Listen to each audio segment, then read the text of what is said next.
హైందవ సమాజం అయితే ఐక్యంగా ఉండాల్సిన అవసరం ఉంది. 100% భవిష్యత్తులో ఈ మత మార్పులు తగ్గుతాయని నమ్ముతున్నాను. ఆంధ్రప్రదేశ్ ఒక రాష్ట్రాన్ని చూసినా, తెలంగాణ యొక్క రాష్ట్రాన్ని చూసినా ప్రధానంగా పీడిస్తున్న అంశం ఏదైనా ఉంది అని అంటే మత మార్పులు. ఇంకో పక్కన కులాలు. మీరేమో ఓన్లీ బీసీ ప్లై కార్డ్ కనపడతా ఉంది. హిందువులు ఇలా విడిపోతుంటే మత మార్పిడులు ఏ రకంగా కంట్రోల్ అవుతాయి? రానున్న రోజుల్లో హిందువుల యొక్క భవిష్యత్తు ఏంటంటే ఏమంటారు? ఖచ్చితంగా మీరన్నట్టు మత మార్పిడికి సంబంధించిన అంశము, మత మార్పులను ప్రోత్సహించే వాళ్ళ పాత్ర ఎంత ఉందో, హిందువుల యొక్క ఐక్యతను దెబ్బతీయడానికి జరిగే కుట్ర ఎవరైతే ఉన్నారో ఇవి కూడా ప్రధాన కారణము. ఇందులో ప్రత్యేకంగా పలానా వ్యక్తులు ఉన్నారు, పలానా సంస్థలు ఉన్నాయి అనేది పక్కన పెడితే, ఖచ్చితంగా హైందవ సమాజం అయితే ఐక్యంగా ఉండాల్సిన అవసరం ఉంది, చైతన్యం ఉండాల్సిన అవసరం ఉంది.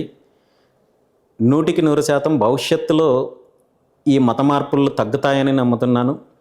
ఎందుకంటే మత మార్పులకు అనేక కారణాలు ఉంటాయి. తాయిలాలు కావచ్చు, ఆర్థిక సమస్యలు కావచ్చు, ఆరోగ్య సమస్యలు కావచ్చు, బలహీనతలు కావచ్చు, వీటన్నింటికీ రకరకాల కారణాలు ఉంటాయి.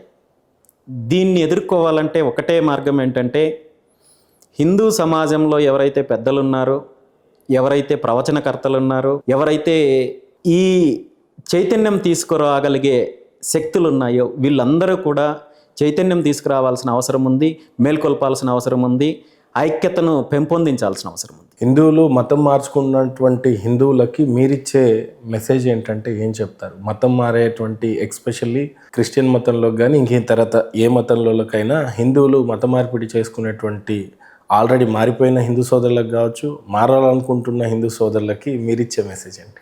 హైందవ మతం అనేది కన్న తల్లి లాంటిది.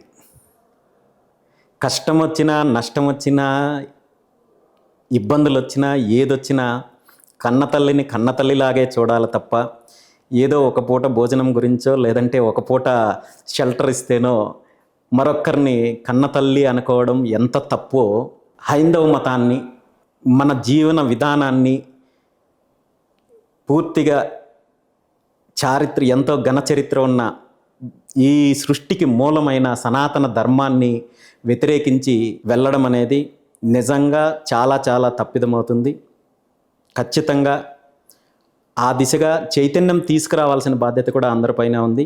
భారతదేశం అంటేనే బేసిక్గా రక్త తర్పణం జరిగినటువంటి భూమి. గతంలో నుంచి చూస్తే మొఘలులు వచ్చారు, ఇంకొక సమాజం వచ్చింది, క్రైస్తత్వము బ్రిటిష్ త్రూ వచ్చింది. ఆ రోజు మతం మారండి లేదా చంపుతామని ఆ రోజు బహిరంగ యుద్ధాలు జరిగినాయి. ఈరోజు చూసినట్లయితే మౌన పోరాటం జరుగుతూ ఉంది.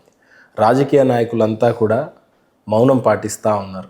మతం గురించి మాట్లాడితే ఓట్ బ్యాంక్ అని ఆలోచిస్తున్నారు. కానీ మత మార్పిడి చాలా స్పీడ్గా జరిగిపోతూ ఉంది. రానున్న రోజుల్లో హిందువులు కనుమరుగయ్యే పరిస్థితి కనపడతా ఉంది. మాట్లాడాలంటే ప్రతి రాజకీయ నాయకుడు భయపడుతున్నాడు, సమీకరణాలు తేవాలన్నా భయపడతా ఉన్నాయి. మీ పార్టీ యొక్క స్టాండ్ రానున్న రోజుల్లో హిందువుల పట్ల ఏ పక్షాన నిలబడుతుంది అని అంటే ఏం చెప్తారు? దీనికి సంబంధించి ఇప్పటికే చాలా అంశాలలో, చాలా విషయాలకు సంబంధించి స్పష్టంగా బీసీవై పార్టీ స్టాండ్ కానీ, నేను వ్యక్తిగతంగా కానీ తెలియజేయడం జరిగింది. హిందూ మతానికి సంబంధించి కానీ, ఆచార వ్యవహారాలకు సంబంధించి కానీ, పండగల విషయంలో కావచ్చు, అదేవిధంగా మఠాల విషయంలో కావచ్చు, దేవాలయాల విషయంలో కావచ్చు, ఎక్కడ ఇబ్బంది జరిగినా రాజీ లేని పోరాటం చేస్తున్నాము. గతంలో జరిగిన అనేక అంశాల్లో పోరాటం చేయడం జరిగింది. హిందూ మతానికి సంబంధించి ఎక్కడ అపచారం జరిగినా, లేదంటే ప్రభుత్వ పరంగా ఇబ్బందులు ఎదురైనా 100% హిందూ సమాజానికి మద్దతుగా బీసీవై పార్టీ ఉంటుంది. రానున్న రోజుల్లో నిజంగానే హిందువులు కనుమరుగయ్యే పొజిషనే వస్తే ఒక ఛత్రపతి శివాజీ లాంటి యోధుడిని రామచంద్ర యాదవ్లో చూడవచ్చా? హిందూ సమాజం కనుమరుగు అవుతుంది అనేది ఎప్పటికీ జరగదు. ఎందుకంటే హైందవ సమాజం పైన జరుగుతున్న దాడులు కావచ్చు, కుట్రలు కావచ్చు, ఈరోజు కొత్తగా జరుగుతున్నవి కాదు. మీరే ఇంతకుముందు చెప్పారు, అనేక దశాబ్దాల కాలం నుండి ఇలాంటి కుట్రలు జరుగుతున్నాయి. ఇవన్నీ కేవలం తాత్కాలికం మాత్రమే. హిందూ సమాజాన్ని ఎవ్వరు ఏమీ చేయలేరు. ఎవరో కుట్ర పన్నితేనో, ఎవరో దాడి చేస్తేనో బలహీనమయ్యే అంత పరిస్థితుల్లో హిందూ సమాజం లేదు. 100% ఇవన్నీ కూడా తాత్కాలికమే తప్ప మరొకటి కాదు. హిందూ సమాజం ఎప్పటికీ, హైందవ ధర్మం ఎప్పటికీ, ఈ సృష్టి ఉన్నంత వరకు హైందవ ధర్మం నిలబడుతుంది. ఈ కుట్రలు ఇవన్నీ కూడా వాళ్ళ ప్రయత్నం వాళ్ళు చేసుకుంటుంటారు. అదంతా కూడా వృధా ప్రయాస తప్ప మరొకటి కాదు.